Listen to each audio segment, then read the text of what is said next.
क्या आपको डर नहीं लगता है कि आप कुठाराघात कर रहे हैं किसी के व्यवसाय पर, किसी के पेट पर? तो आपको डर नहीं लगता है कि कहीं आप जा रहे हो और आपके हमला कर दे? जैसे मतलब है कि कोई बेहुदा आदमी भगवान की फिरकी ले रहा है, कोई हरामखोर साला जो है भगवान की फिरकी ले रहा है, गुगली फेंक रहा, गुगली। हाँ, गुगली ये बहुत। नमस्कार, जय जोहार। आप देख रहे हैं जागो पंच, और जागो पंच आपके लिए लेके आया है आर्यों का नैतिक पोल प्रकाश। और इस नैतिक पोल प्रकाश को सामने लाया कौन?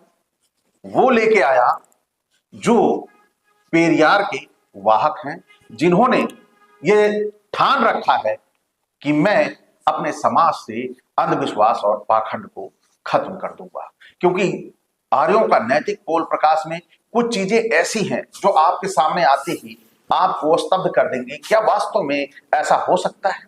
तो आइए डॉक्टर देवेंद्र जी के साथ चर्चा करते हैं, समीक्षा करते हैं आर्यों का नैतिक पोल प्रकाश। क्या वास्तव में आर्य लोग ऐसे हुआ करते थे, या फिर आर्यों का किसी ने मजाक बना दिया? आइए चलते हैं डॉक्टर साहब, थोड़ा सा आर्यों का नैतिक पोल प्रकाश।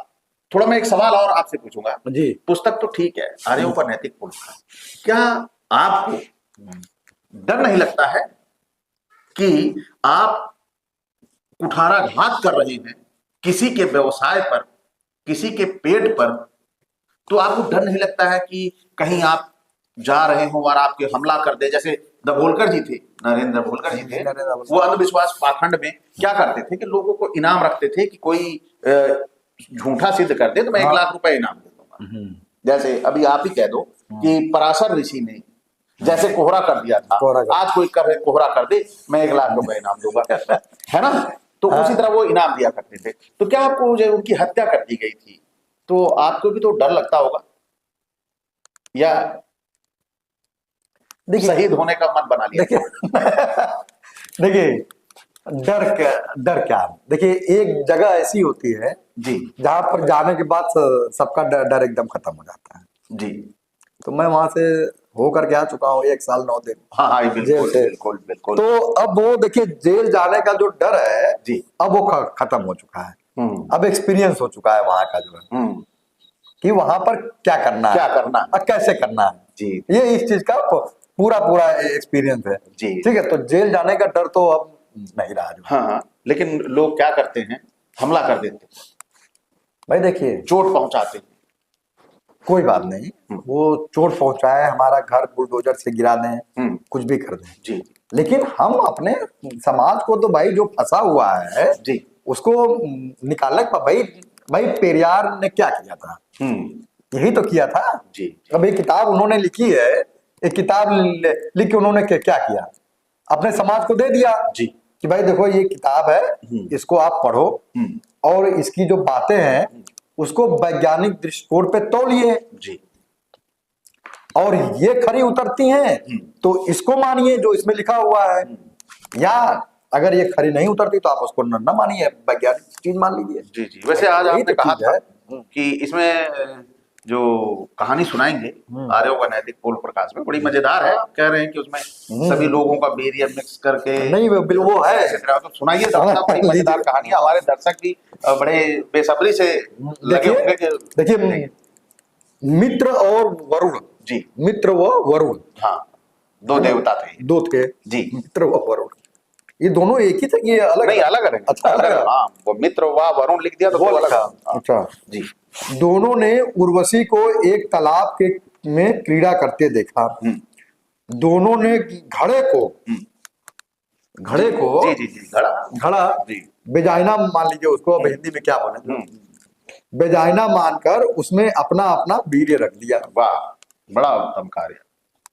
अब आगे देखिए, उसमें से क्रमशः अगस्त्य ऋषि और वशिष्ठ, वाह, 2 पुत्र पैदा हुए। तो श्रेष्ठ लोग पैदा आ गए, घड़े से आ गए। वाकई ही देता। अच्छा एक चीज बताइए, एक प्रश्न है मेरा मन में उठता रहता है ऐसे ही जो है, जी जी, कि अगर घड़े से ही होने लगे तो शादी करने की क्या जरूरत है? ये बात तो है। इतना पैसा वैसा फूकना, लोगों को खाना खिलाना, और लोग आके न्योता देते हैं फालतू में, वो भी बारात अपना लेके जाना। बारात लेके जाना, ये सब पैसा खर्च करने की क्या जरूरत है? जब आपको लगे कि बच्चा चाहिए तो आप फटाक से खड़ा ले आओ और बच्चा तैयार। ये चीजें जो हो रही हैं, ये इतनी विलक्षण विधि जो है वही तैयार कर सकते हैं भाई, जी, हम लोग तो जी। नहीं तैयार कर सकते थे। यह वशिष्ठ इक्ष्वाकु वंशी राजा दशरथ, वही ना? दशरथ वह उसके पुत्र राम के पुरोहित थे। हाँ, वशिष्ठ जी पुरोहित थे जी। घड़े के भीतर भाई कोई बच्चेदानी तो होती नहीं है नहीं घड़े के भीतर, ना ना, तो ऐसा कैसे संभव है? ऐसा नहीं संभव है ना, ये अब है ना, ये षड्यंत्र है।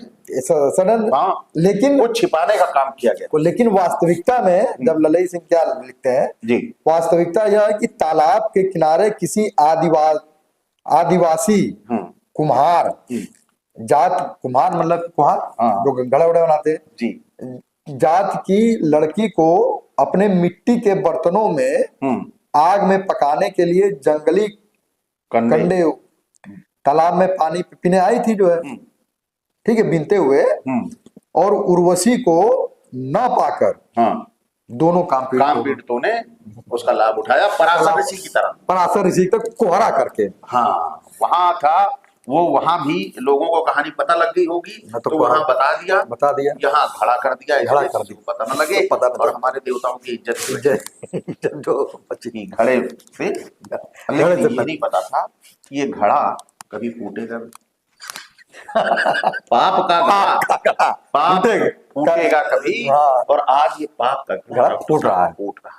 हम लोग इसको फोड़ रहे हैं जी, और फोड़ने का प्रयास करते रहेंगे, और आगे भी पड़े। हम अपने समाज में गलत नहीं होने देंगे, गलत नहीं होने देंगे, ये गलत है। ये गलत है। सरकार को चाहिए कि ऐसी पुस्तकों को एक साथ इकट्ठा करके, जहां पर हमारे समाज के ऋषि मुनियों का शील हरण किया गया हो, हाँ बिल्कुल, है ना, बिल्कुल, और क्या तो ऐसी पुस्तकों को जो आपने काम किया था जलाने का, ऐसी पुस्तकों को सरकार को चाहिए कि वो जला दे, खुद जला दे। जहाँ पे ऋषि मुनियों का जो है, अरे हम भगवान कह रहे हैं, हाँ, किसी को भगवान कह रहे हैं, भगवान कह रहे हैं, फिर उसकी इज्जत उठा रहे हैं। हाँ, भगवान भी कहा, और कह रहे हैं कि वो गया जरासंध की वाइफ के साथ, उसने अनैतिक कार्य किया, तो क्या हम उसको भगवान क्यों कह रहे हैं? क्या जरूरत थी भाई भगवान को वहां जाने की? और क्या? इसका मतलब है कि कोई बेहुदा आदमी भगवान की फिरकी ले रहा है, कोई हरामखोर साला जो है भगवान की फिरकी ले रहा है, गुगली फेंक रहा है, गुगली। हाँ, गुगली ये बहुत गलत है। ये सरकार को इन सब चीजों पे ध्यान देना चाहिए। अब खुद है क्या ध्यान दे, लेकिन सरकार खुद लगी हुई है इसका प्रचार करने में जी। तो अब उससे संभव क्या, उससे अगस्त और वशिष्ठ के बाद दूसरा दो पुत्र पैदा हो गए, वंश बढ़ने लगा ना। ये था इतना जो है। अच्छा, अगस्त जी अगस्त और ये ऋषि और आ गए दो ऋषि, अगस्त और वशिष्ठ, दो ऋषि और आ गए। अब हमारे महर्षि की बात हो जाए। अब महर्षि का नंबर आता है, ऋषि का नाम डाकिया पोस्टमैन, जिसको हम लोग डाकिया, नारद ऋषि ने तो मुनि थे जी। नारद एक बार पंजय राज की कन्या सुदंती को देखकर मोहित हो गए। राजा से कहा कि इसका मुझसे विवाह कर दीजिए। राजा के नौकरों द्वारा नारद को पिटवाया गया। अच्छा, अरे पीटा गया, नारद पीटे गए। अब ये उनका मुख जो है धूल धूसरित बंदर सरीखा हो गया। अच्छा, ये वो कहानी है जिसमें ये तो पेरियार जी ने पोल खोल दी। ये कहानी कुछ ऐसी है कि नारद जी जो राजा थे ना, उनकी पुत्री को पंजय तो आसक्त हो गए, भागे भागे पहुंचे विष्णु जी के पास, तो बोले को मेरे को कल स्वयंवर है, इतना सुंदर बना दो, है ना, कि मैं सबसे अच्छा लगूं, है ना। तो विष्णु जी ने क्या किया, इनका चेहरा बंदर का बना दिया। ऐसा क्यों भाई? एक चीज बताइए, जो बताया गया है कि सबसे सुंदर वही थे, तो वो भी उसी में जा रहे थे स्वयंवर में, तो अपने को खराब दिखाते क्या? दोनों तो व्यक्ति समझ जा रहे तो जब उसी में खुद जा रहे हैं हाँ। तो सुंदर खुद दिखेंगे और खुद नहीं दिखाएंगे भाई क्या? तो मामला ये हो बना दिया बंदर, और जबकि हकीकत ये थी कि राजा थे, पिटाए गए थे। नौकरों ने ठोका था और इसलिए वो ऐसा हो गए थे। अब वो कोई ये ना कहे कि मुनि जो है पिटा गए तो इसलिए वो हाँ, अभी एक मामला सोशल मीडिया पर चल रहा है। गौरीगंज के एक विधायक है, वो उनको एसपी ने धोया। राकेश हाँ गौरीगंज राकेश प्रताप सिंह उनको जो भाजपा में चले गए सभा छोड़। उनको एसपी ने धो दिया, कप्तान ने। ठीक है, तो वहां लिखा क्या जा रहा है कि माननीय को धोया। धोया, अब नाम नहीं लिख रहे हैं उसमें, नाम के नाम पे बेइज्जती हो जाएगी। ये इज्जत ढक दी, इज्जत ढक दिया। ऐसे तो इसी तरह नारद का मामला था इज्जत कि नारद गए वहां, उनको ठोका, धूल धूसरित किया, उनको उनकी ऐसी की तैसी की और इज्जत बना दी। विष्णु जी ने उनको बंदर बना दिया, इसे लेकर के ने मतलब वो जब सभा में गए तो वहां मजाक हो गया वो बंदर बंदर, तो उसके बाद ये विष्णु को श्राप दे देते नारद। हाँ भाई, अब पहले के ऋषि मुनि श्राप देने में बड़े माहिर थे जो है। हाँ अब महर्षि है महर्षि, तो ब्रह्मचारी रहना चाहिए, इनको शादी क्या शादी क्या जरूरत था? ये हमारे लोग नहीं पूछते, लोग पूछते ही नहीं है, यही तो दिक्कत है। आस्था और विश्वास जो है अंधा बना देती है। अंधा बना, बिल्कुल। आगे व्यास को यज्ञ के लिए आग की जरूरत थी। व्यास अच्छा। मुनि, वेद व्यास, वे अरड़ी यानी इन्नी नामक पेड़ की दो लकड़ियों को आपस में बार बार रगड़ रहे थे ताकि उसके घर्षण से आग पैदा हो जाए। लेकिन घृताची को देखकर काम पीड़ित हो गए। इन लोगों का अभी तक तो साला बुखार पीड़ित है, ये शब्द बड़ा जोड़ा अच्छा, काम पीड़ित है और काम पीड़ित स्पेशलिस्ट, काम पीड़ित स्पेशलिस्ट ऋषि मुनि, डॉक्टर भी होना चाहिए। अरे यार तो एकदम वो कर दिए। चलिए आगे चलते हैं। नहीं, एक डॉक्टर ऐसा होना चाहिए जो काम पीड़ित वालों का इलाज करे भाई। इलाज करे। आप ये नहीं कह रहा हूँ मैं कि डॉक्टर एक जन है तो हाँ नहीं, गुप्त रोग विशेषज्ञ, वो तो काम पीड़ित बनाते हैं। मैं कर रहा हूँ जो काम पीड़ित है उनका इलाज करें। ये था ना। और अपना वीर्य जो है अरड़ी नामक लकड़ी पर गिर पड़ा, उनका वीर्य, उससे शुक्रदेव पैदा हो गए। यही बृहस्पति देव के बाद जो शुक्रदेव आते हैं, वही दिन वाले। हाँ वही हमें भी लगता है फ्राइडे शुक्रदेव पैदा हुए। ऐसा अंधविश्वास कहीं हो सकता है? अरे डॉक्टर साहब, ललई सिंह ने वो सच्चाई क्या लिखी है जी कि वास्तविकता यह है कि जब घृतावी उन्हें न मिल सकी, घृताची हाँ। तो वे अरड़ी नामक पेड़ की लकड़ी लाने वाली आदिवासी सहरिया आदि मजदूर जात की अबोध बालिका पर ही चढ़ बैठे।